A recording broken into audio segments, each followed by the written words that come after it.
Herri Aron, tap með 2 á heimavelli, rosalega leikur.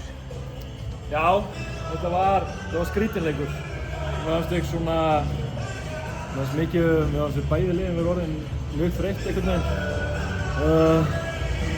Skrítið tempó á þessum leik. Og já, þetta var bara ótrúlega skrítinleikur. Veit ekki hvað ég að segja bara. Þessi síðari hálfleikur, þetta var bara rosalegur loka mínútur, rosalega. Já, alveg klárlega. Þetta var, þú veist, mér fannst við ættum að vera klókari. Mér fannst við vera rægir að sækja markið. Vorum eiginlega sjálfur okkur vestir þegar á sóknarlega. Mér fannst við standa vel varnarlega. Þú veist, framáttu erfitt með að skora.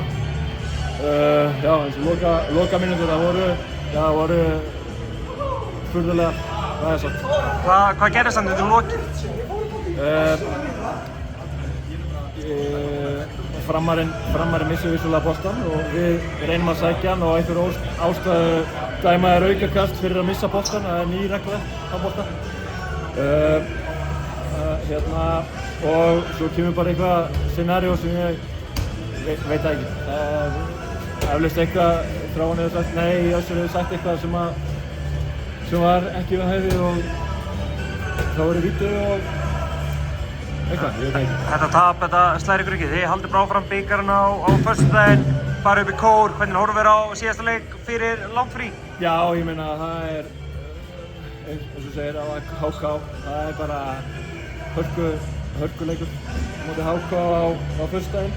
Ég meina það er bara úrslitaleikur að komast í Final Four og við verðum að kyngja þessu fljótt og setja stefnuna að vinna HK á föstudaginn.